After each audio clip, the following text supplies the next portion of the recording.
In summary, we've reviewed the city officer's recommendation, and we would ask that council please consider approving or supporting the officer recommendation in accordance with the recommendation. Thank you for your time this evening. Happy to answer any questions. Thank you. Thank you, Mr. Stewart. Our next deputation is from George Naome, and it's about amendment number 45 and 46 to East Wanneroo Cell 6, Madeley and Darsh agreed local structure plan. Mr. Naome, would you like to take the podium and give us your name and the suburb you live in? Thank you. Thank you. It's George Naome, Mount Hawthorn. Good evening. I'm George Naome. As developer, owner, project manager and builder of Darch Plaza, thank you for offering me the opportunity to speak at this meeting. Firstly, I would like to thank and acknowledge all councillors who have taken an interest in this matter, and in particular our two South West Ward councillors, Councillor Natalie Herridge, Councillor Vin Nguyen. Secondly, to say that the Planning Department of the City of Wanneroo, in its recommendation not to approve Amendments 45 and 46, gives certainty and confidence in the planning framework that respects all parties, and that this is an example of orderly and proper planning, which we totally endorse. Having previously engaged with the Planning Department on a number of projects in the city we have, I can say from first-hand experience, the City of Wanneroo Planning Department is highly professional and very proficient in conducting their assessment and making recommendations to Council. The City's Planning Department have concluded that there is no demonstrated need for the proposed amendments, and that if approved, these centres will have potentially significant impact on existing and approved centres within the surrounding area. In making these recommendations, we acknowledge the City has obtained independent, expert opinion which informs their recommendations to Council.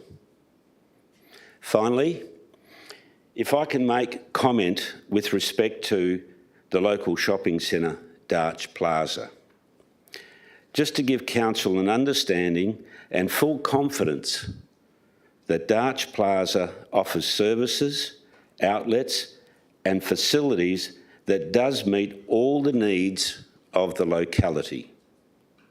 The centre consists of a super IGA supermarket, a food precinct of 6 different outlets, plus a cafe, and 6 service tenancies, including a lotto and news agency, and a large pharmacy with a medical centre with multiple allied health services.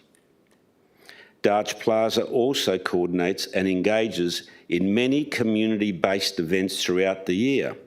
Examples, kids' activities like petting zoos, bouncy castles, Halloween nights, Kanga markets, which provides a platform for local artisans to sell their goods, car boot sales, again a local activity, Anzac Day breakfasts, Christmas carolers, alfresco nights over summer within the food precinct and outdoor entertainment. Darch Plaza is adjacent to a 96-place childcare centre, and it's also next to the very popular Kingsway Bar and Bistro, which has a drive-through liquor store. In the neighbouring suburb of Lansdale, it is similarly well serviced with the shopping centre Lansdale Forum, which is anchored by one of the best West Australian hands-on supermarket operators, Farmer Jack's, and also has a variety of special shops and service tenancies. I can quite definitely say nearby with the district shopping centres of Kingsway City and also Alexander Heights Shopping Centre there is a multiple choice of supermarkets. In conclusion, Darch Plaza is a lively and varied hub of activity, providing an extensive and a diverse range of services and facilities as the local neighbourhood centre to the region. And Amendments 45 and 6, without doubt, will negatively impact on the centre's future economic viability. Thank you. Thank you, Mr Naome. We have a deputation from Paul Kotsoglo, and once again about amendment number 45 and 46 to East Wanneroo Cell 6, Madeley and Darsh. Mr Kotsoglo, could you please give us your name and the suburb you live in, please? Madam Mayor, councillors, members of the community. My name's Paul Kotsoglo. I live in Perth. My office is at 251 St George's Terrace, Perth. Thank you for the opportunity to speak. I'm here tonight to talk against the proposals that are presented in support of the Office of Recommendation. The matter was referred to independent experts without an axe to grind who were providing independent advice to you, the elected members and the council. They've said that this project is an out-of-centre development, Amendment 45 or 46, take your pick. They're inconsistent with the planning framework. We say that these proposals should be rejected because of their impact on the neighbouring centres and the community, the provision of services. We say that the impact by impacting on centres will affect the services that are provided to the local community. Services that need to be distributed equally throughout the community. Those services mean you can go down to the local shop and get your groceries for the week, not necessarily have to drive miles to get those groceries. Importantly, we're here today for the Darch Plaza Centre, which is about 1,000 metres away. It's not particularly far. It will have an impact. To grant this approval to the amendment would be to the benefit of a small minority of landowners at the expense of the broader community. It would erode confidence in your planning framework. And whilst I have worked with the council planning department from time to time and haven't always agreed with the recommendations, we are prepared to say that we support it tonight. We support it because it's the fair and equitable and sensible solution. We say, given the housing crisis, it's not a sensible use of residential lots, whether they're 30 lots, whether it's 50 lots. But when you consider that this is only 1,000 metres or thereabouts from another shopping centre, it makes little sense. And we can go through the science and the gravity models, and importantly, we can talk about whether a property owner is impacted or not. It's about the jobs, it's about the community, it's about your services to your members of your community. We ask you to support the recommendation tonight. Thank you. Thank you, Mr Kotsoglo.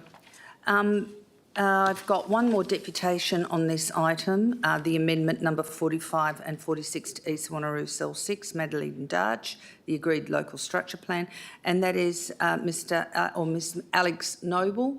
If you'd like to come up, give us your name and the suburb you live in, please. Thank you. Alex Noble, offices in East Perth. I'd like to thank everyone tonight for coming and welcome the opportunity to have a speak to you.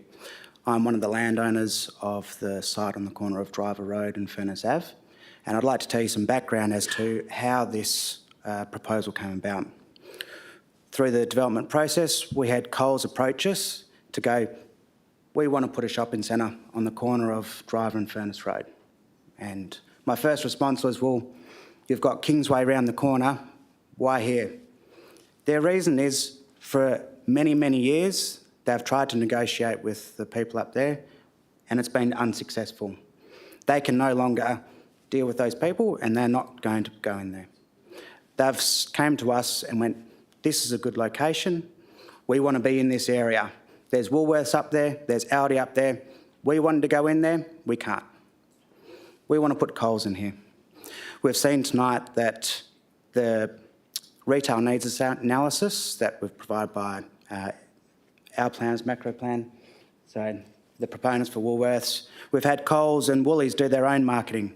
They've all confirmed that this area can support another shopping centre with minimal impact on anyone else. So I'd like you to consider not going with the officer's recommendation of support and go with our proposal to put Coles on the corner of Driver Road and Furnace Ave. Points were raised about the loss of residential land. You're talking about a small number of lots. There's only maybe 10 to 20 lots that would be lost, so to speak, by having that on the corner. I don't think that's a big issue when you've got now nearly probably close to 500 lots being developed in that old landfill precinct that are going to be rehabilitated and brought back. There's going to be major playing fields in that area. This area is going to change, and so should the planning framework. This site's been there for 40-odd years. There was never any other planning done to it. As times change, so does the planning. We're now at this point where the planning should reflect what we need. Coles has come to us, they're looking to come there. My view of going with Coles rather than Woolworths, because I had the offer from Woolworths, was to provide competition to the people that are there. There's not a Coles nearby. When Darch Plaza talks about it's going to be detrimental, if Coles could get into Kingsway, they would have been there already. So there'd still be a Coles and a Woolies there already. This provides an opportunity for the community to have the variety. They'll have Woolworths up at Kingsway, they'll have Coles at us. I think this will be a win for the community. Thank you. Thank you, Mr Noble. Item 4, reports. Declarations of interest by council members, including the nature and extent of which the interests are to be made at the commencement of the item to which the interest relates. Declarations of interest forms are to be completed and handed to the Chief Executive Officer. We now go to Planning and Sustainability Approval Services. Mr Dixon, would you like to speak to any items this evening? Good evening, Mayor and elected members. There are 2 reports on tonight's agenda from the Planning and Sustainability Directorate. I will briefly introduce item 4.2 and we'll be happy to answer questions with regard to item 4.1.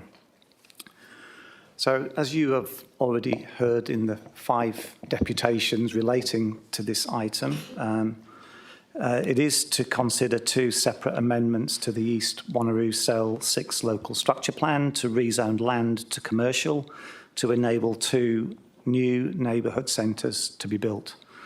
If you could refer to attachment 1 on page 82 of your agenda, it just does show the location of the 2 proposed centres. One is located at the corner of Furnace Road and Mirrabooka Avenue, which will deliver a Woolworths, and some specialty retail, and the other is located at the corner of Furnace Road and Driver Road, and is proposed to deliver a Coles store plus some specialty stores as well. Normally we would deal with these as separate items in separate reports, but given the timing of the amendments and the close proximity, administration is dealing with them as one report. Both amendments were advertised. We received 33 submissions on Amendment 45 and 29 submissions on Amendment 46. In both cases, there were submissions in support and those objecting. State Planning Policy 4.2 and Activity Centres provides the planning framework for assessing proposals for new centres. The State Planning Policy also provides a hierarchy of planned centres from the large strategic metropolitan centres to small local centres.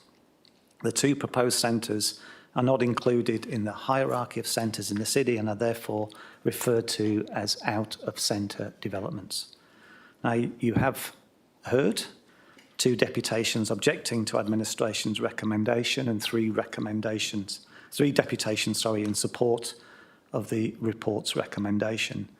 I'm not proposing to take you through all the technical information included in the report. The key tests for council that the council needs to consider in determining the 2 amendments are whether the new activity centres will unreasonably impact upon the activity centre hierarchy, whether they will result in the loss of services to the community and or impact detrimentally on existing or planned centres. Administration has engaged an independent consultant to consider the impact the proposed new centres are likely to have on existing and planned activity centres. The work undertaken by MGA planners confirmed that there is no demonstrated need for the proposed centres. The proposed centres will not provide a service that is lacking in the area, with existing and planned retail supply considered sufficient, and the proposed centres will prevent existing approved centres identified in the current activity centres hierarchy from achieving or maintaining a suitable level of trade and impact negatively on their viability. In addition, the new centres, in administration's view, will also result in the loss of potential future housing land at a point when we are in and experiencing a housing crisis. Mayor, for the reasons set out in the report, administration is recommending the amendments are not supported or not approved. Mr Bowring, Mr Marmion and myself will be happy to answer any questions. Thank you. Before we start, I'd like to declare an interest on this item 4.2, and I disclose that I have known George Naome for about 10 years, and we have worked together on various projects. And as a consequence, there may be a perception that my impartiality on the matter may be affected, and I declare that I will consider this matter on its merits and vote accordingly when it comes to next week. Does anyone else have any? Councillor Miles, and I'll do Councillor Miles first and then Deputy. Did you have a question? Yep. I'll do the declaration as well. Just to make the declaration that I have known Mr George Naome and the Darch Plaza and other centres from my previous time as a Member of Parliament. And with this item, I will disclose that the reason for the interest, which I have done, and as a consequence, there may be a perception that my impartiality on the matter may be affected. And I declare that I will consider this matter on its merits and will vote accordingly. Thank you. Deputy Mayor Rowe. Okay, any declarations? There are no more declarations. Oh, you have a declaration? Yes, Councillor Seff. Thank you, Mayor. Yeah, I just wish to declare that in regards to amendments 45 and 46, I disclose that I live just around the corner from the proposed site. As a consequence, there may be a perception that my impartiality on the matter may be affected.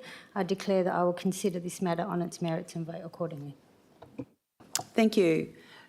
Deputy Mayor James Rowe, would you like to ask your questions, please? Thank you. Yes, no declaration of interest from me. And these questions are without notice because they've arisen as a result of the material provided in the deputations. It's not directly stated within the report, but can I confirm, to the best of the administration's knowledge, that at present there is a Super IGA at Darch Plaza, there is a Farmer Jack's at Lansdale Forum, there is a Coles and a Woolworths at Alexander Heights Shopping Centre, which is less than 2 kilometres away, and there's also a Woolworths at Kingsway Shopping Centre. To the best of my knowledge, I believe that to be correct, but I'd just like it confirmed for the record. Mr Dixon. To the best of my knowledge, that is the case, but we can confirm that for councillors before next week's meeting. I think you can also add an Aldi at Kingsway as well. Do you have another question? Just one more, because we heard in the deputation around the potential or lack thereof of traffic impacts as a result of either of these two developments. It may be more of a question for our assets department to clarify, Mayor. The intersection of Driver Road and Mirrabooka Avenue, to the best of my knowledge, there's no traffic treatment on that road that would allow easy flow of traffic. So Furnace Road, sorry, and that would be either in terms of traffic signals or a roundabout structure. There's nothing there at present, and I'm aware that already there is quite a few issues of vehicles which are trying to turn onto Mirrabooka Avenue. So maybe perhaps if the administration could confirm that, not necessarily tonight, but through next week's report, because we did hear in the deputation that the traffic impacts of either of the two proposed developments would be minimal. So it'd be good to get that clarified. Mr Singh, are you able to comment on that now, or do you want to take it on notice? Yes. Thank you, Mayor. Yes, I'll take that on notice and will clarify in the briefing notes. Are there any other questions on this item? Yes, Councillor Herridge. Thank you, Mayor. I've got a couple this evening, being this is in my ward. I don't live too close, I live quite close by, not enough for a proximity interest, but I do have quite a significant interest in this land. I've been watching it for about 20 years. So I've got about 7 questions, if that's okay.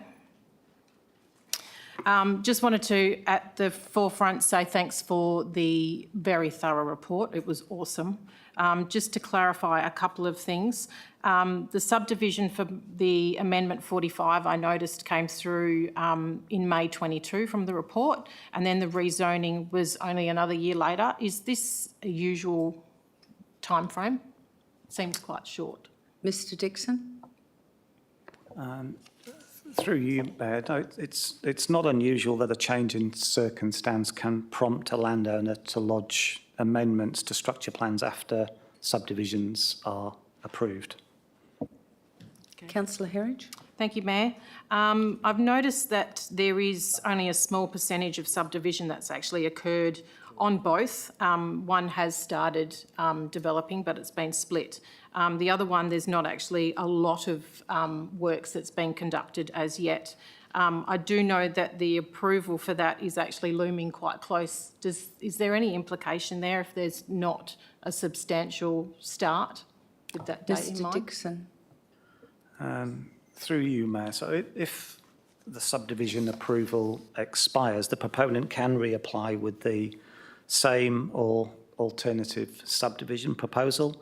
It is not unusual for large developments of this size where there needs to be a renewal of a subdivision approval. Okay.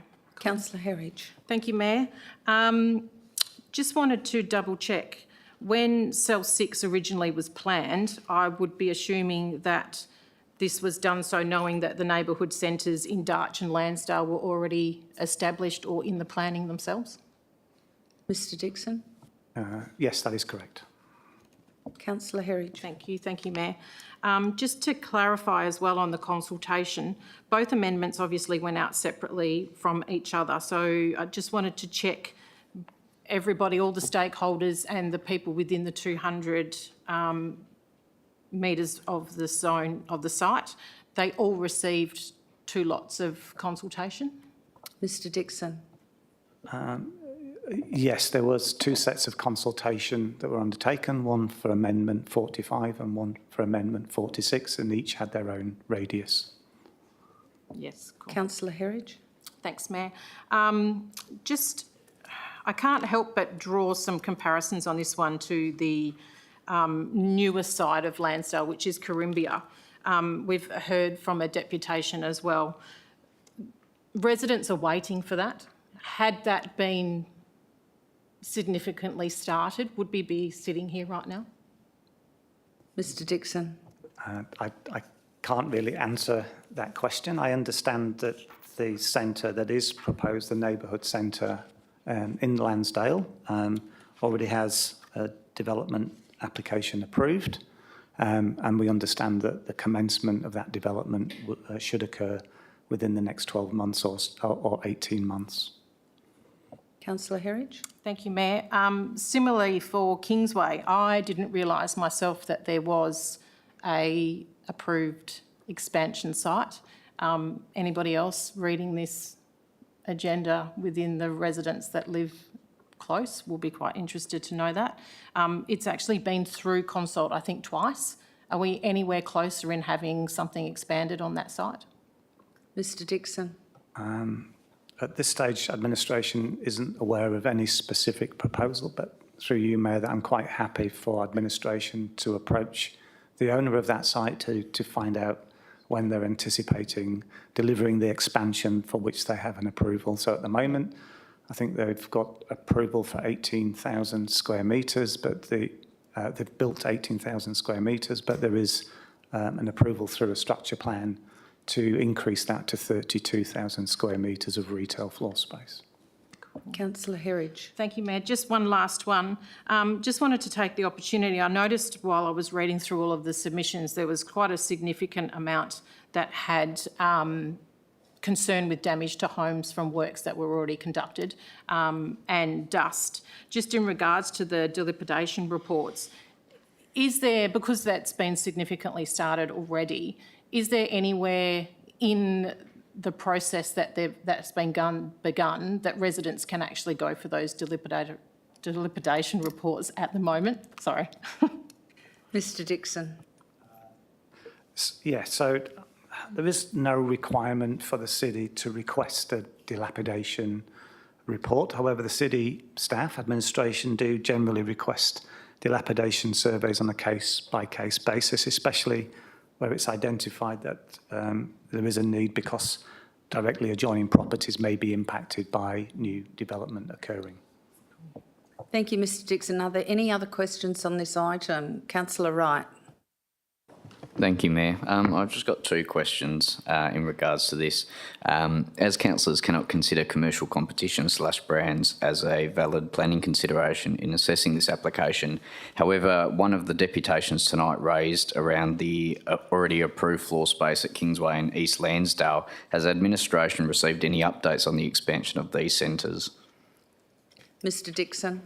I think, as I just mentioned in response to the previous question, we're quite happy to approach the landowner of the Kingsway Centre to find out their intent in terms of development of that site. There is a neighbourhood centre which is planned and part of the retail hierarchy in Lansdale, which still hasn't been developed, off Alexander Drive.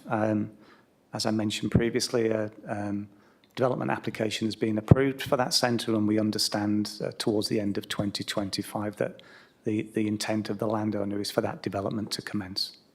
Thank you, Mr Dixon. Councillor Wright. Thank you. My second question is, how many residents live within the 400-metre walkable catchment? Mr Dixon.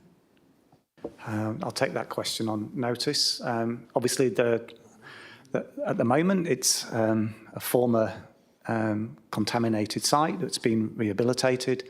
There is subdivision approval for new dwellings to be constructed in close proximity to where the amendments are planned. What we can do is provide you with information of what is currently available, but also what is planned as part of approved subdivisions. Thank you, Mr Dixon. Any other questions? Councillor Huntley. Thank you, Madam Mayor. Looking at the Coles that's actually already there, could I ask, is that going to close if they build a new one? Or will it remain?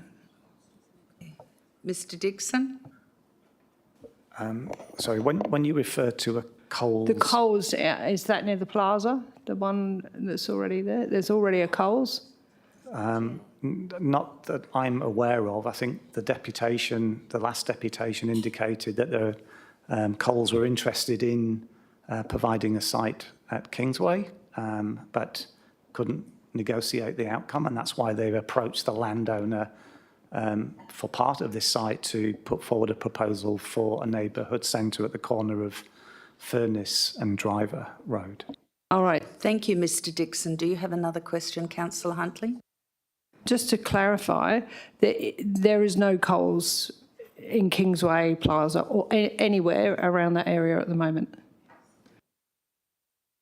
Mr Dixon? There's definitely no Coles in Kingsway. I'm happy to take that question on notice and confirm where Coles exist within the catchment of this centre. Thank you, Mr Dixon. Do you have another question, Councillor Huntley? Okay, Councillor Berry. Thank you, Mayor. I've looked at the map, so we seem to have a Woolies and a Coles and Alexander Heights within 2 kilometres of this proposed development. I don't come from the area, and we've heard some of the deputations tonight trying to argue it will provide convenience. Can I ask what the road network is like and how long it'd take to drive from the proposal to Alexander Heights to get to Woolies or Coles? Mr Dixon. I will take that on notice to give you an indication of how long it will take. I can do Google Maps and work that out on your behalf, and we'll provide that information for next week. Thank you. I was just trying to work out if it's convenient. Any other questions on this item? Councillor Miles. Yeah, thank you, Mayor. Just a couple of questions. I don't know how many until I see what the answers are. One of my questions is that Mr. Greg Malapre made some statements about the report that we commissioned from MDA, saying that it was a flawed methodology. Can you comment on his comments for us, please? Mr Dixon. Oh, Mr Marmion. Thank you for the question. Through you, Mayor. There are several different methodologies used to look at retail demand and retail supply and floor space and turnover. And we believe that the MGA planners methodology is appropriate for these proposals to look at. Thank you, Mr Marmion. Do you have another question, Councillor Miles? Yes, thank you. The other question I had to Mr Dixon was, you mentioned that obviously in WA we do have a activity centre strategy for centres. These two new centres, 45 and 46, which are separate on the lot, so there's no joining, so it's going to be a bit like a centre we have at Banksia Grove, quite a ordinary development, I might say. That being the case, looking at the centre strategy from the department, our district centre is Kingsway, and I understand that is supposed to cater for up to 50,000 people, or from memory. Because looking at the map on page 211, with all of those other retail outlets, whether they be IGAs, Farmer Jacks, Coles, Woolworths, Aldi and the like, it seems that that particular area bounded by Wanneroo Road, Ocean Reef Road, would be Hepburn Avenue, and also Alexander Drive, seems to be more than catered for when you put the population against all those centres that have already been approved and are operational. Would that be correct? Mr Dixon. The short answer to that is yes. As you alluded, there's a hierarchy of centres that's established through both state planning policy and in our scheme that identifies the need for strategic metropolitan centres, district, neighbourhood, local centres, secondary centres. And that hierarchy, if you like, is well established and is designed to cater for the needs of the existing and growing population. These proposals, as I mentioned in my introduction, are considered as out-of-centre developments. They're not planned to be delivered. They have identified a need from their own research and are looking to plug that need with their proposals. I think the likelihood is that it wouldn't be that both centres would be delivered. It would either be one or the other. However, in this case, administration has identified that there isn't a need for either of those centres to be provided in this context. Thank you, Mr Dixon. Councillor Miles. Bearing in mind the comment where you were saying these are clearly not planned for, we know that, we can see that, and it's demonstrated. How then can all of a sudden we as a council adopt a new proposal? And I understand what the recommendation is, and we'll discuss that next week. But how can we then, as a council, just all of a sudden have two new centres plonked in the middle and accept that they're not going to have any detriment to our existing retail areas in that area? Mr Dixon. I think as per our recommendation, we are not supporting that these centres be built. We feel that there is sufficient need with the existing centres and the planned future expansion of a centre at Kingsway and the other centre at Lansdale will provide sufficient retail supply for the needs of the local community. Thank you, Mr Dixon. Councillor Miles, you have another question? Yeah, just another one. If these two centres go ahead, and I understand you've got Mr Marmion here from our economic team, has there been some modelling done? What effect could it have then on centres like Darch and also Lansdale, which are the neighbourhood centres? Is it likely that we could possibly see one or more of those closed? And I'm assuming you've got the modelling to prove that. Mr Dixon or Mr Marmion? Thank you for the question. Through you, Mayor. I guess the summary of the modelling is on page 204 of the report. and it does demonstrate that there is a diminishing of the turnover per square metre at a number of centres with the addition of one of these centres. We've only modelled one because we felt that modelling two was way too much of an impact, so we've just modelled the impact of adding 5,000 square metres into the mix. And we feel that the turnover per square metre that results from that is not acceptable, as some of the submissions have quoted tonight, such as Darch. Thank you, Mr Marmion. You have another question, Councillor Miles? Yeah, thank you. Just as another one, as part of the state's, I think it's 4.2 policy on centre strategies, do we not prefer these centres to have some sort of public transport running by them as well? Mr Dixon? Yes, absolutely.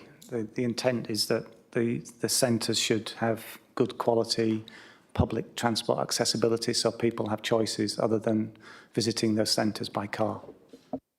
Thank you, Mr Dixon. Are there any other questions? Councillor Bedworth? Thank you, Mayor. In amongst the economical modelling that's been done, has any transport modelling been done to assess what impact it's likely to have on the area, trip generation and levels of service? Thank you. Thank you for the question.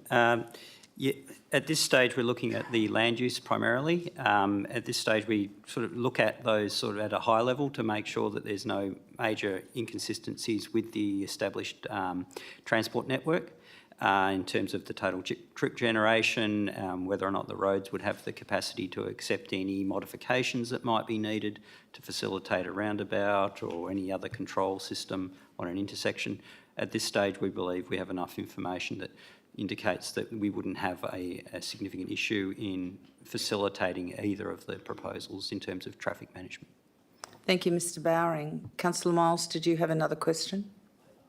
I just had a further one.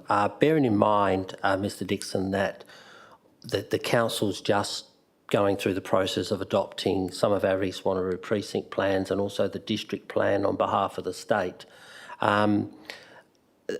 This to 46 and 45, has there been any work, or is it possible to have any work on what effect they would have on what's going to be the Nangara sort of town area centre, which is not far from there, it's probably a kilometre.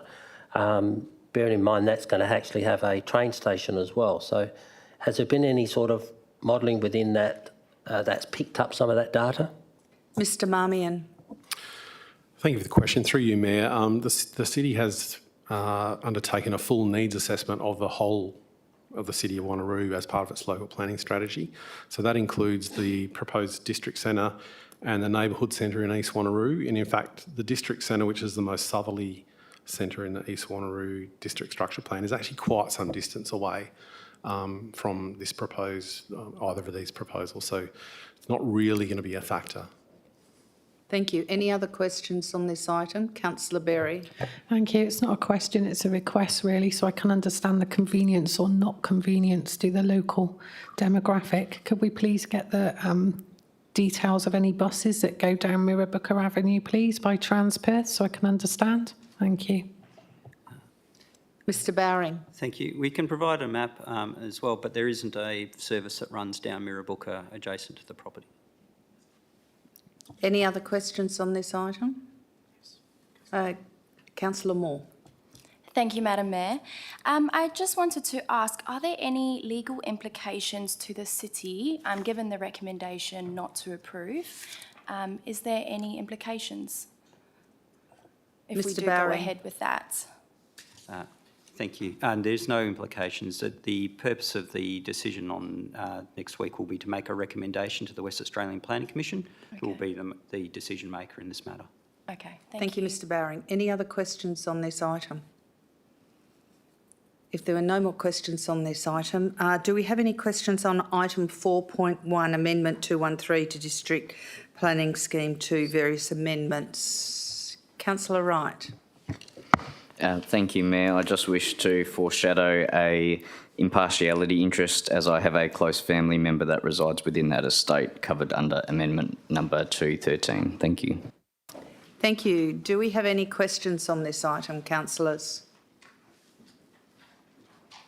If there are no questions on this item, we now go to assets, strategic asset management. We will start with Mr. Singh.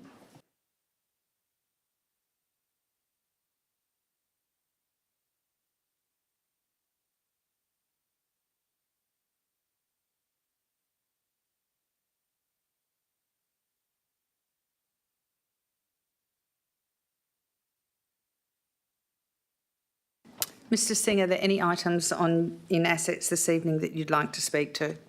Thank you, Mayor. No, I don't intend to present any of those two reports. 4.3 has been discussed with council members at the forum, and 4.4 is a standard tender report, which we're happy to answer any questions from council members. Thank you. Do we have any questions on item 4.3, councillors? Councillor Berry. Thank you, Madam Mayor. I'm really pleased to see this actually get to our agenda after the petition, but I do want to foreshadow an amendment for next week. Thank you. Thank you. Councillor Wright, did you have a question to this item? Thank you, Mayor. Just on page 214, under the consultation section, it references the city's community engagement guidelines. Is a copy able to be provided to the city? Because I know we have a framework, but I haven't seen the guidelines. Mr. Singh? Yes, Mayor, we can provide that to council members. Thank you. Councillor Wright. Thank you, Mayor. So just in relation to the letter being sent to local residents, how is the radius, I guess, assessed for each project in relation to whether it be a skate park or whether it be an upgrade to a building? What's the criteria in the creation of the radius? Mr. Singh? Yeah, thank you, Mayor. The community engagement process, there's a matrix there. We use that matrix to identify the extent of the community engagement, and also that actually considers the type of project and type of issue we are consulting the community with. Thank you, Mr. Singh. Any other questions on this item? If there are no questions on this item, are there any questions on item 4.4, remembering there's a confidential attachment, and if there's any questions on the confidential attachment, we'll have to go behind closed doors. Councillor Parker, do you have a question? Not on the confidential attachment, of course. I do. Mulch around the city is a weed carrier. Is there anything that is stipulated when we have somebody like this putting mulch down that stipulates that that mulch goes through some anti-weed treatment? So it's the weed treatment that I'm asking about, and also if the mulches come from trees that have the borer in them, is that a possibility of actually then spreading that? Is there some kind of treatment that this has to go through before it actually gets placed down in the city? Mr. Chettleberg. Through you, Mayor. This tender is for the application of mulch. So we have a separate tender for the supply of mulch. The two mulches that we use in the city through our supply contract are both mulch to an Australian standard, so they're composted to a level where they remove any weed seed and pathogens from the mulch prior to being delivered to the city.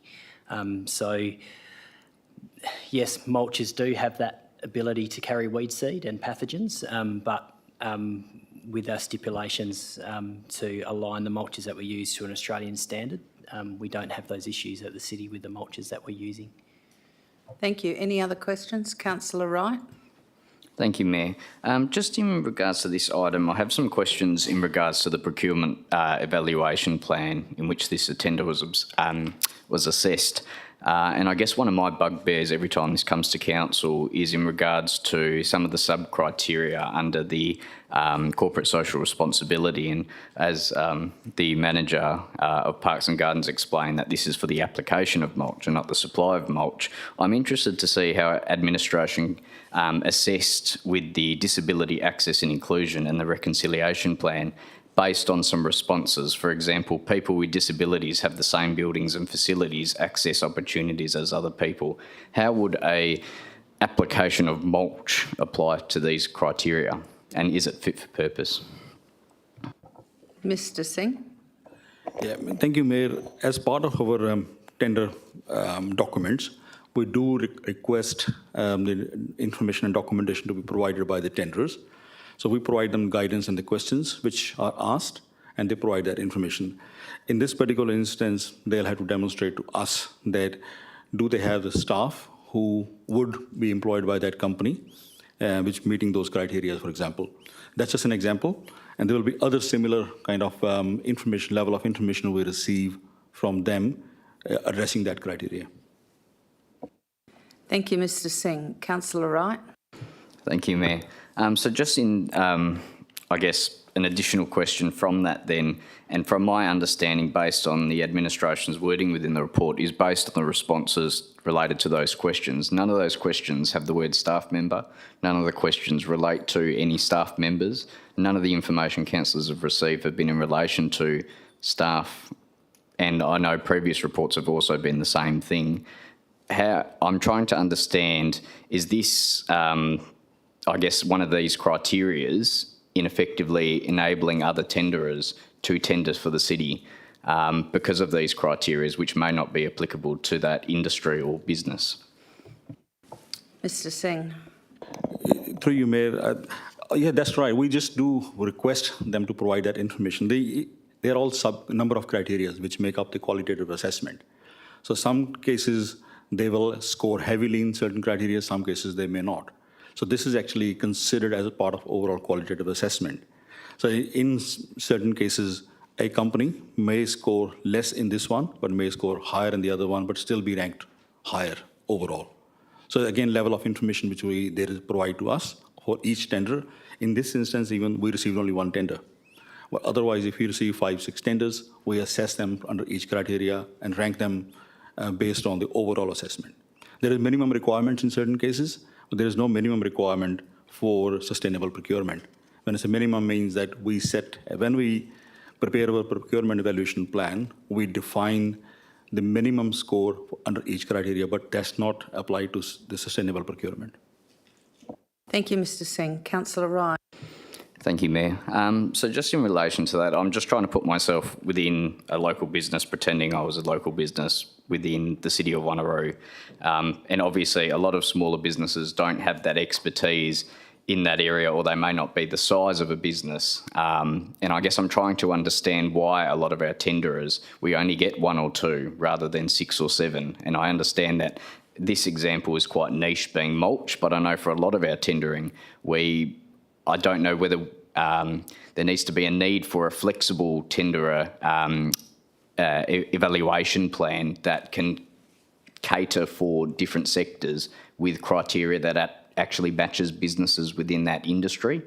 Is in relation to that, so can you provide some clarity around how are businesses, though, being assessed on this? Because as businesses apply for a tenderer, they may not even have a reconciliation action plan. They may not have a disability, so that locks them out of the process, even though they may be qualified as a business to deliver mulch to the city, if that makes sense. Councillor Wright, can I just say we're talking about our procedure for procurement and our policy for procurement when this item is actually about a tender, whether we accept it or not. If you want us to bring it to forum, maybe it can be taken on notice and brought back to us, but it's probably not the forum to discuss our policy and procedure. We need to work with that in more depth and give administration more chance to work in more depth, and we're actually considering the tender here now. I understand where you're coming from, but I think we've gone off topic. If that's the case, can I request an amendment that that topic be brought to a forum as part of this item? Yes, so I'm sure Mr CEO would be prepared to look at that.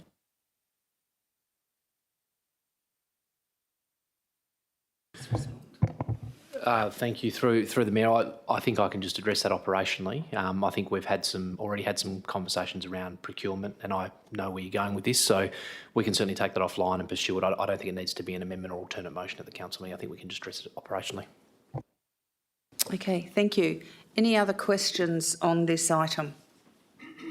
Councillor Parker. Thank you, Mayor, and I'm sorry, but can I just ask another question to what I was asking just now? So when we go to this contract, we're telling them exactly where they can go to get their mulch? Mr Chettleberg. Through you, Mayor, the city has a separate contract with a mulch supplier. So what the supplier through this tender, pending the endorsement by council, would be to actually apply that mulch. So the city would supply the mulch through a separate tender, and all of those mulches meet the Australian standards to ensure that we don't have any weeds or pathogens within that mulch. This is for the actual application. Thank you, Mr Chettleberg. Any other questions on this item? Councillor Miles. Yeah, thank you. And I do thank Councillor Parker for bringing up the weeds, because I too get complaints about that. And I understand that this tender is actually for the blower, the man or the lady, to blow this stuff all over the footpaths and what have you to distribute it. But is there something else that they can blow at the same time to either suppress some of the weeds or also to keep that mulch in place for longer, because it does then start blowing around our community, especially on strong sea breeze days? Mr Chettleberg. Through you, Mayor, mulch is a known weed suppressant. If you used a Australian standard aligned mulch that is treated to that standard, it doesn't carry weeds. One of the reasons, or one of the benefits of mulching is not only to reduce evaporation in the soil, but is also to suppress weeds from growing. That said, we manage weeds separately to the actual mulch. So we have successfully used pre-emergent herbicides in the last 2 years to treat weeds as they germinate, creating a barrier of herbicide in the soil, a residual herbicide, to stop them actually germinating. Dependent on the material itself, and as you spoke about, Councillor Miles, in regards to coastal areas, we use a heavier mulch to increase depth to stop that movement and to stabilise the soil, but also to stop that movement through erosion. Thank you, Mr Chettleberg. Any other questions on this item? If there are no more questions on this item, thank you, Mr Singer, Mr Chettleberg. We now go to Community in Place.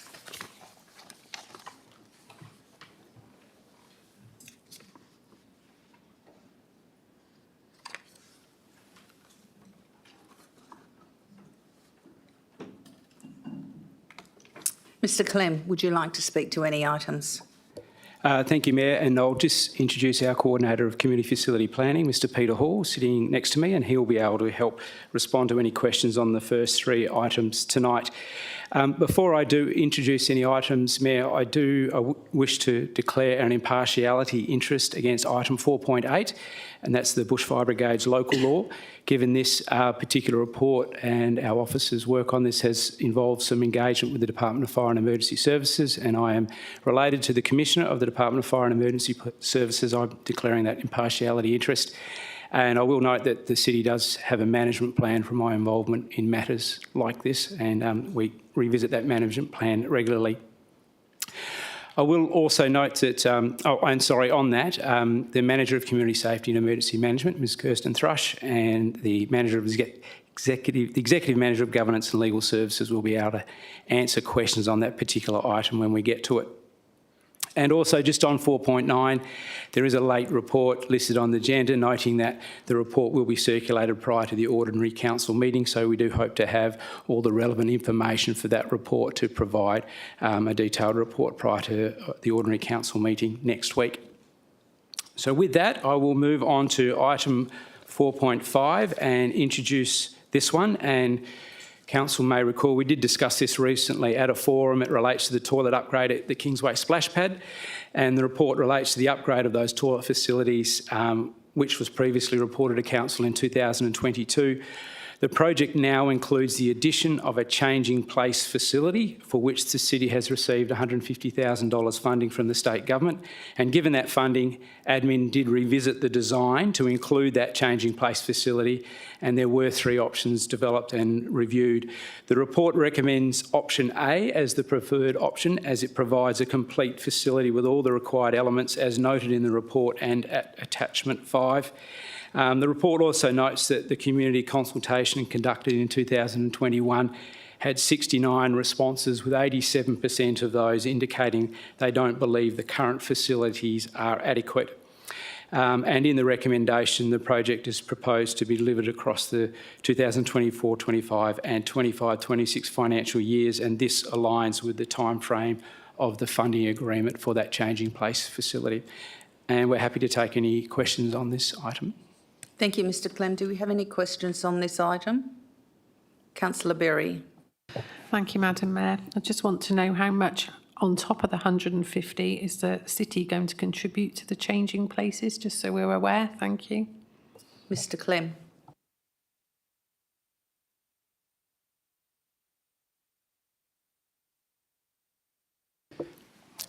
Thank you, Mayor. I will take that one on notice just so that we can isolate the cost of the changing place facility and provide that detail in the report next week. Thank you. Any other questions on this item? If there are no other questions on this item, Mr Clem, would you like to speak to item 4.6? No, thank you, Mayor. We're happy to take questions on it. Okay. Any questions on item 4.6? Councillor Wright. Thank you, Mayor. Just in relation to item 4.6, and I guess the question also applies to 4.7, were both of these election commitments in our long-term financial plan or any strategic document of the city? Mr Clem. Thank you, Mayor. No, they weren't projects that were listed in our capital works program or our long-term financial plan. Councillor Wright. Does the city have any criteria or guideline that can recommend to council when to accept or not accept election commitment funding? Mr Clem. No, and there's nothing formalised on when we would or wouldn't accept funding. Each individual, I guess, amount of funding or project is considered on its merits and all of the circumstances. Councillor Wright. Thank you, Mayor.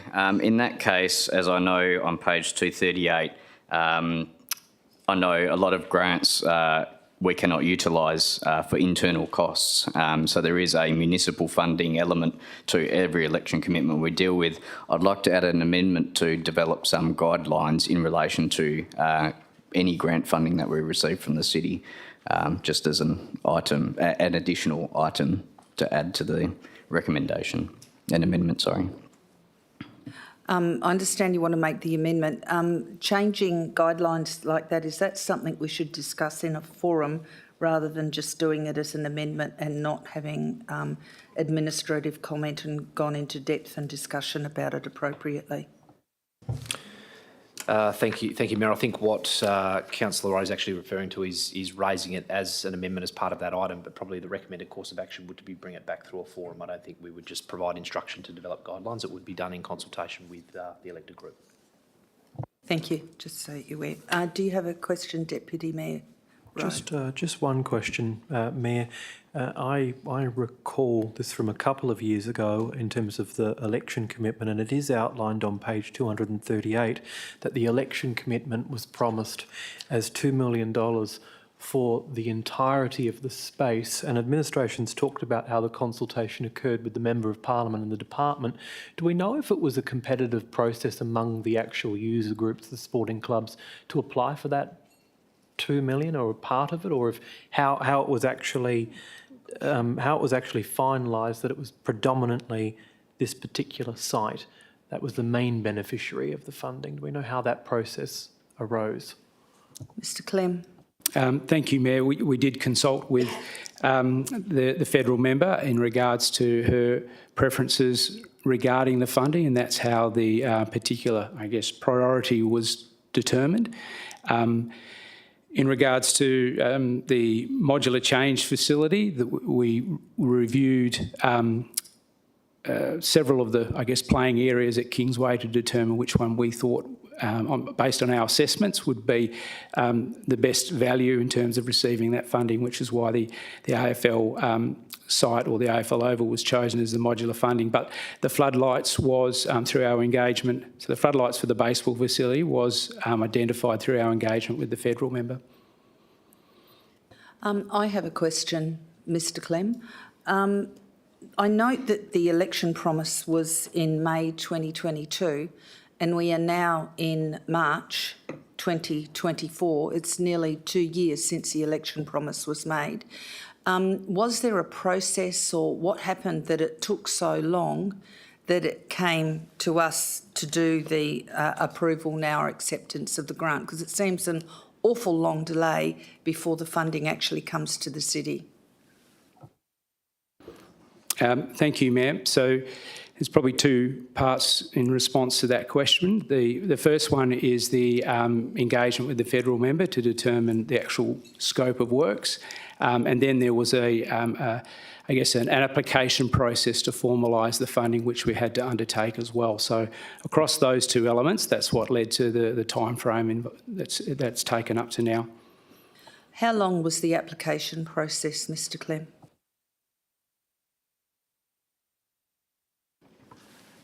Thank you for the question, Mayor.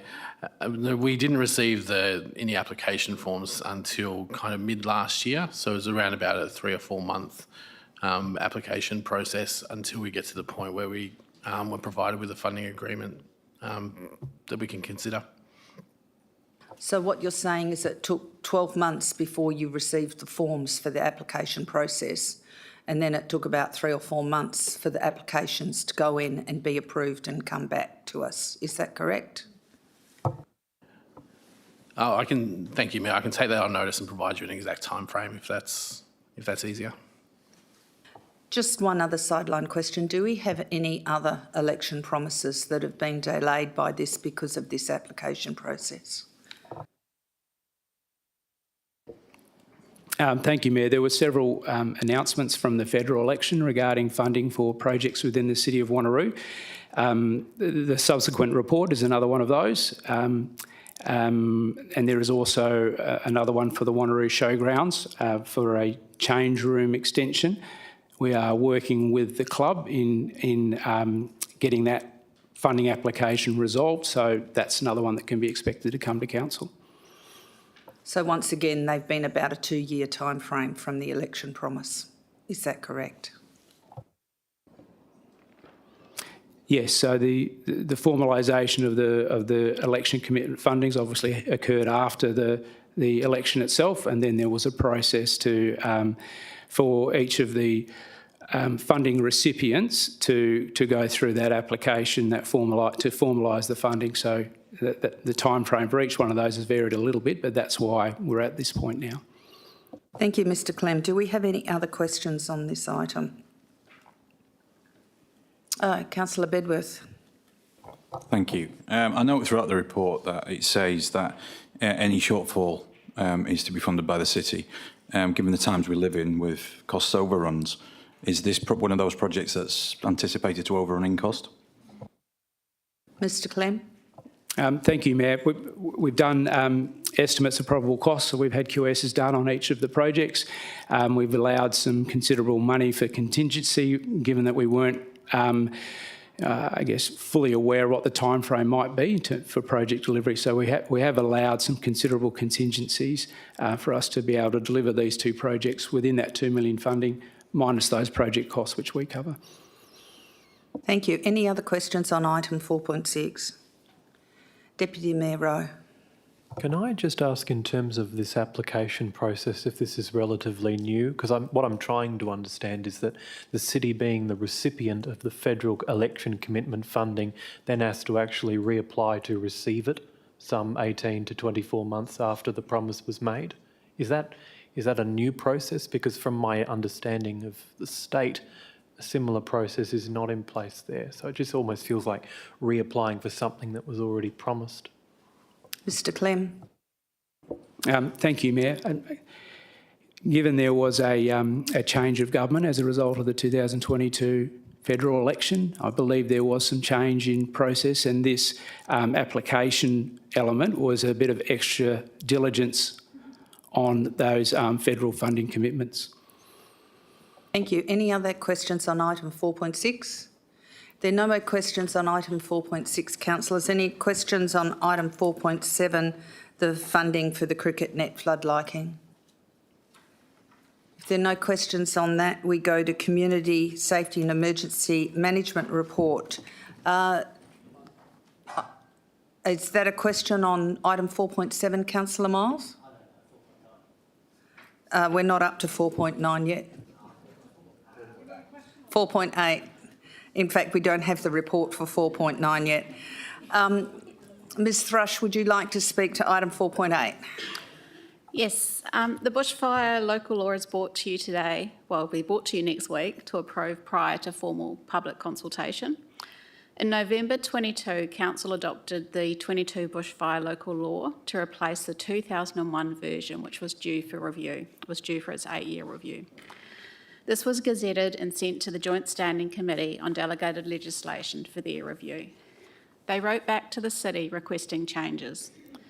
Council resolved at its March 23 meeting to make the changes. In August 23, a new draft local law was presented to Council that addressed the committee's requirements, and Council resolved to seek submissions to that local law. Submissions were received from the Minister for Emergency Services and the Minister for Local Government, suggesting that City seek independent legal advice as to whether the 23 draft local law satisfied the requirements of the Act. The advice received from McLeod's suggested that further amendments were necessary. Therefore, the revised local law now presented is for Council to adopt next week in draft and to proceed with the statutory public consultation after that legal review and the changes that were made. Thank you. Do we have any questions for item 4.8? Councillor Wright. Thank you, Mayor. Just on page 247, under the summary of the key changes, I'm interested to know one of the points, the second dot point, it's just got here, provide clarity between those officers appointed by Council. What officers are appointed by Council? Ms Thrush. Through you, Mayor, under the Bushfires Act, the Chief Bushfire Control Officer, the Deputy Chief Bushfire Control Officer and the Bushfire Control Officers are all appointed by the Chief Executive Officer. The remainder of elected officials are voted in by the brigades. Thank you. Any Councillor Wright. I guess in that explanation then, Council, in my definition, would be this room and what we vote on. And from my understanding, you talked about the Chief Executive Officer, so I suggest maybe changing that in the report to appointed by the CEO rather than Council. Ms Thrush. Through you, Mayor, the Council has delegated that through to the Chief Executive Officer under his delegations. Any other questions on this item? If there are no other questions on this item, I don't think we'll have any questions on item 4.9 because we haven't got the report yet. Oh, have you got a question on 4.9? Thank you, Mayor, I do. Mr Clem has had some prior notice to the meeting that I was going to ask it. Whilst we still need to receive the full report, Mayor, I do need to ask the question in the briefing to Mr Clem. Now, this fire obviously happened back in November of 23, where it was catastrophic for some people at that time. The city did all what it could do in that process. The state government, through the Premier, Mr Cook, stated that the city was going to receive some funding to help get business and people back in their houses or their businesses as soon as possible. I understand we have still yet to receive any funding for any of that proposal up to this date. Is that correct, Mr Clem? Mr Clem? Thank you, Mayor. There's several, I guess, packages of funding that were associated with this particular incident. There were Premier payments, which did occur reasonably quickly. There was other state funding and DRF, AWA, disaster relief funding from the state, which was also provided. There's the Lord Mayor Distress funding, which has been provided. I guess the final piece of that is state funding to assist with the coordinated waste cleanup, and that is the particular item that we're waiting on an announcement from the state government about, which we understand is imminent. Thank you. Any other questions on this item? We'll have the full report next week, so there'll be questions, no doubt, next week. Okay, we now go to corporate strategy and performance.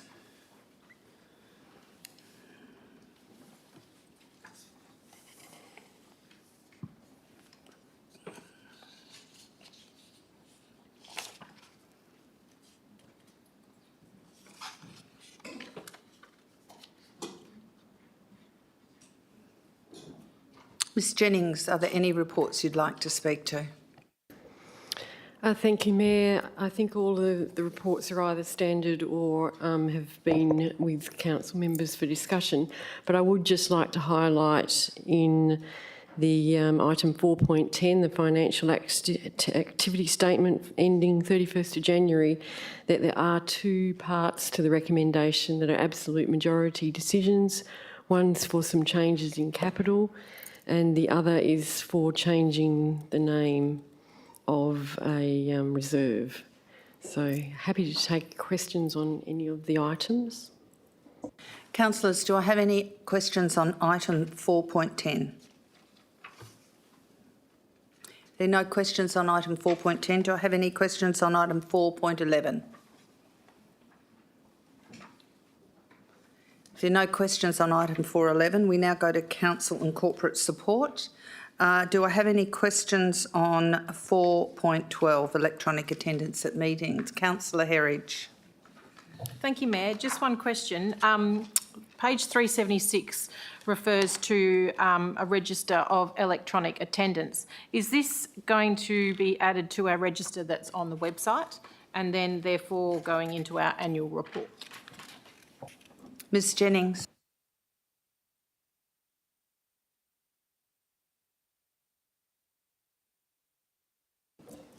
Thank you, Mayor. That register will show up in the annual report. It's not one that's required on the website.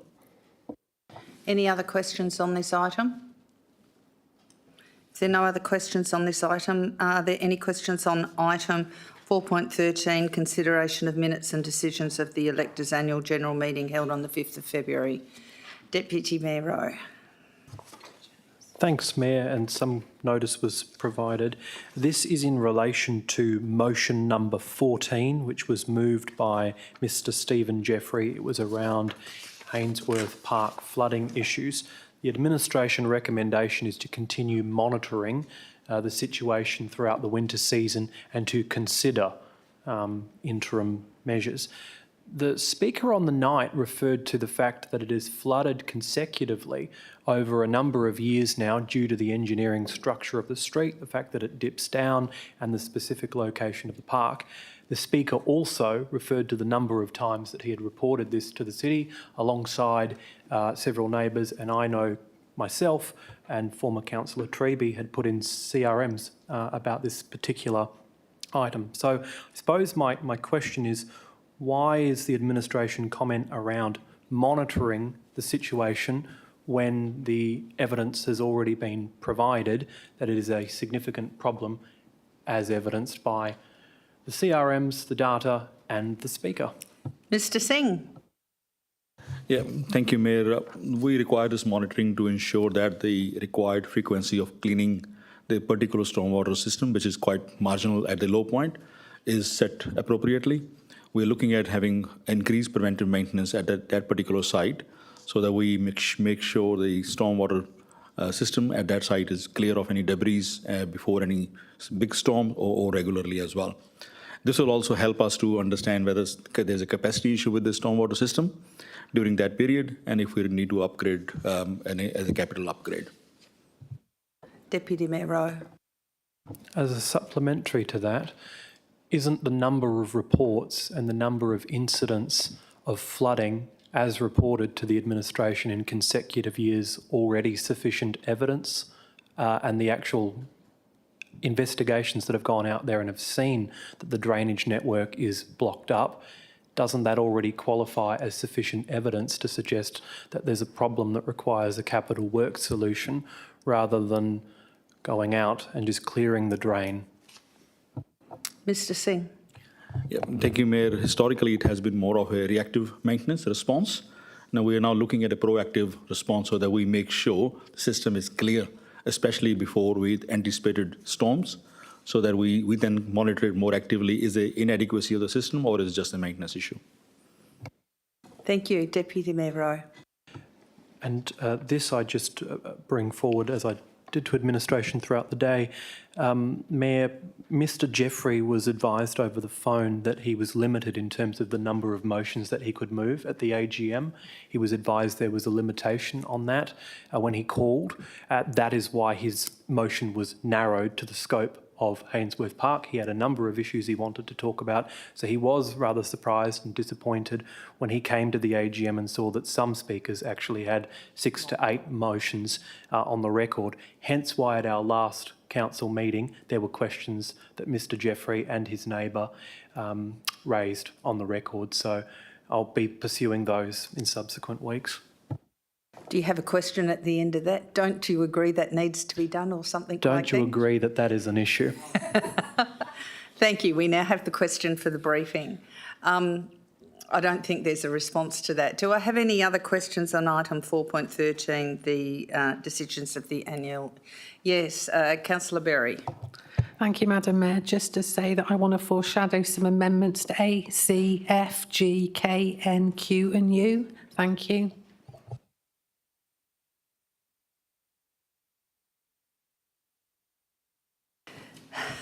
Councillor Wright. I also have already written an amendment for today as well, so I believe that fulfills the standing orders of 2 amendments for that item. Thank you. Any other questions? Councillor Miles. Yeah, just an easy one. I'll wait to see what the amendments are like. But Mayor, I just wanted to ask, was all of the people that moved and seconded their motions at the AGM notified that this item was coming to council tonight? No. Okay, Ms Jennings. Yes, Mayor, all of those people were advised via the email that they registered on the night. Any other questions for this item? If there are no other questions for this item, we now go to item 4.14, conferral of the honour of keys to the city policy. Do I have any questions on this item? If there are no questions on this item, we now go to Chief Executive Office, Governance and Legal. And first, did you want to speak to anything, Mr CEO? Thank you, Mayor. I don't want to speak to anything, but I think the Executive Manager of Governance might want to touch base quickly on the local laws under consideration, a few things that are in progress at the moment. Go ahead.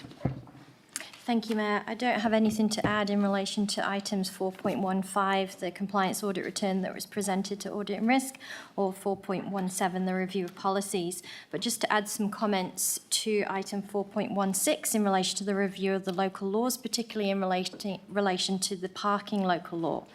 So the report proposes to review the parking local law in relation to the driveway issue with cars overhanging on the footpath and matters relating to parking caravans and trailers on verges.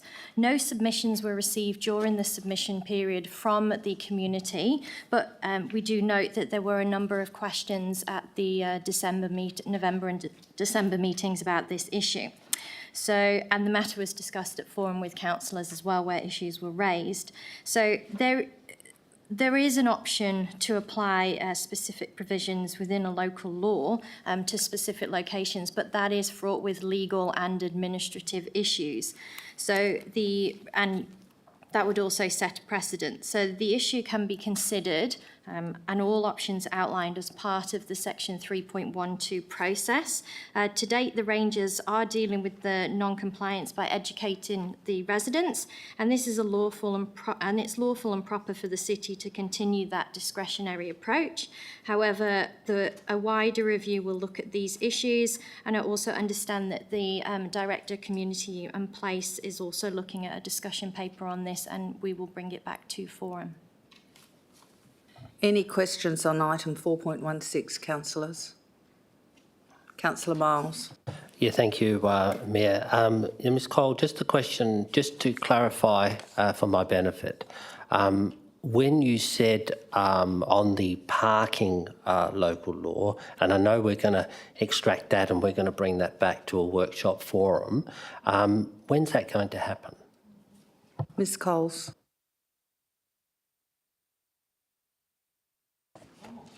Mr Clem. Thanks, Mayor. We're aiming for the June forum meeting. Thank you. Any other questions on this item? Councillor Miles. Yeah, the other question I had, on that last one though, Mayor, I would like it if administration can bring it forward because there obviously are some challenges in some of our suburbs, some of our streets in Banksia Grove. But the other question I had was with regard to H, which is Site Erosion Sandrift Prevention Local Law 2016. Now, I know that the administration are requesting us to repeal that because I think there's something in planning that might cover that up. Is that correct? Would that be a Mr Dixon question? It is very much a Mr Dixon question, and thank you for the question, Councillor Miles. Yes, that's exactly the case. We took legal advice some time ago, and under Section 3.7 of the Planning and Development Act, and also Part 8 of the city's district planning scheme, in particular clauses 8.2.2, 8.2.3 and 8.2.5, adequately cover all the requirements we need in terms of dealing with sand drift and control of sand drift. Thank you, Mr Dixon. Councillor Miles. Yeah, thank you, Mayor. With Mr Dixon's knowledge of this space, what is the fine currently being issued on a day-to-day basis for sand not being held on the property? Mr Dixon. I will take that question on notice because there's not many occasions when we do actually get to that stage. We normally seek compliance, and we do get compliance in the majority of instances. But I will provide that and a response to that for next week's meeting. Thank you, Mr Dixon. Councillor Miles. Thank you. And also with maybe providing that information, is the fine that's been issued from planning, is it a fine that's set in regulation by the state, or is it something that we set at council? Mr Dixon. Again, I'll take that on notice and I'll provide a response for next week. Thank you. Any other questions? Councillor Wright. Thank you, Mayor. Just in regards to the penalty units local law 2015, has council resolved to change the penalty unit at any case? And is any of our other local laws, I guess, increase the penalty unit for any breach of our local laws? Ms Coles. I'd have to take that one on notice and look into it. Any other questions on item 4.16? Councillor Huntley.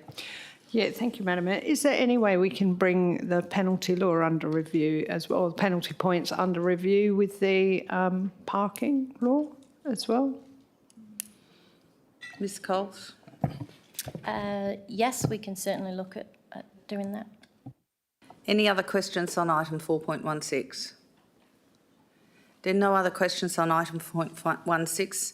Are there any questions on item 4.15, the annual compliance audit 2023? If there are no questions on that, any questions on item 4.17, extension of review dates of council policies?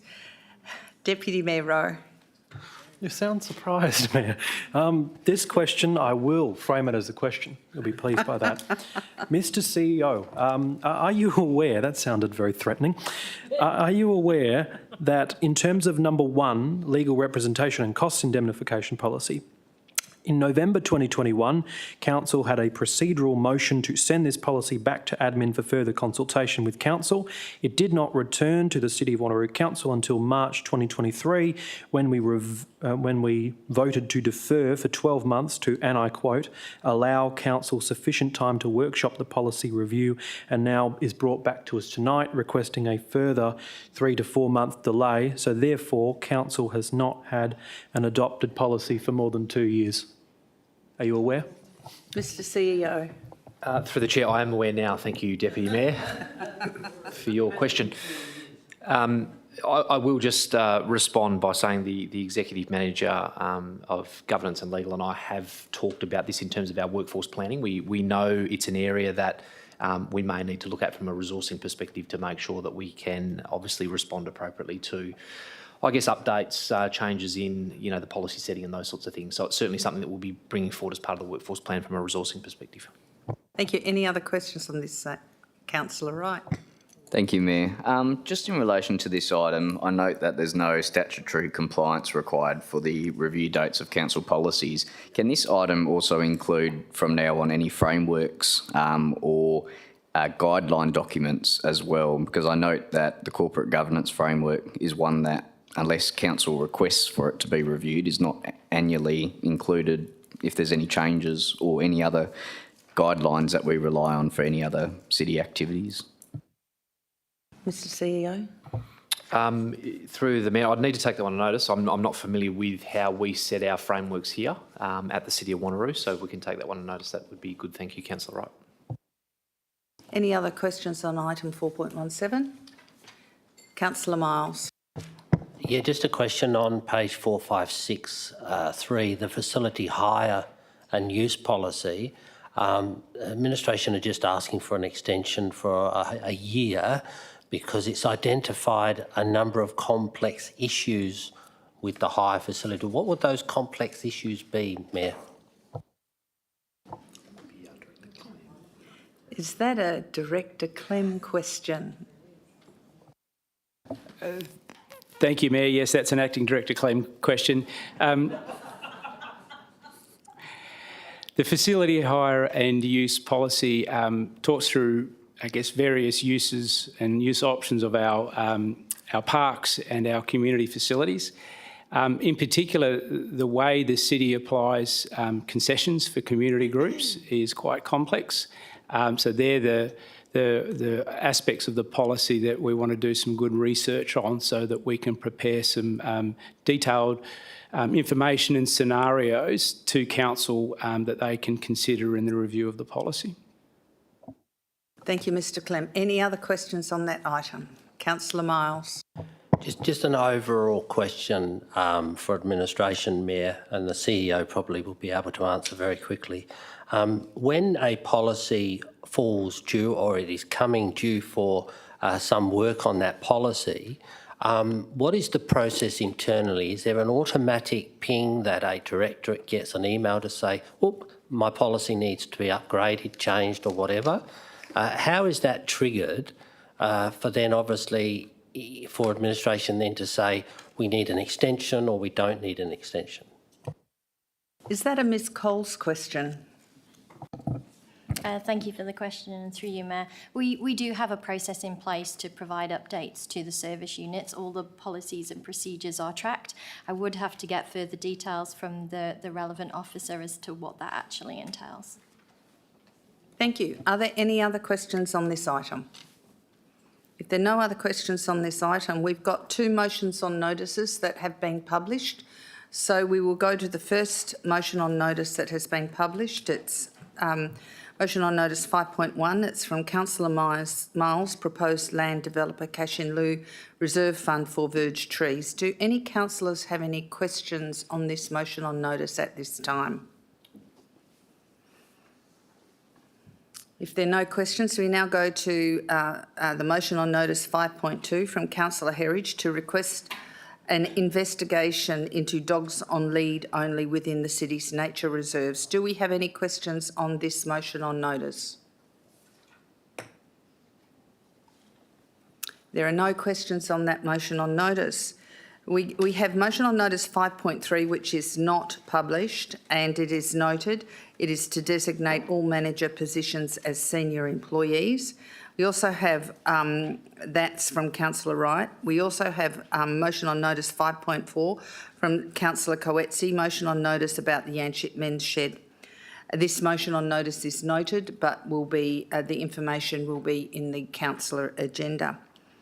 Item 6, we have late reports to be circulated under a separate cover, which is the Mariginiup Fire Coordinated Waste Cleanup, which we will have by next week ordinary council meeting. So we now go to item 7, public question time, and I'd be looking pretty hard to find anyone in the gallery to ask a public question. Is there? No, so we don't have any public questions. Item 8, confidential. The meeting will now be closed to the public.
that.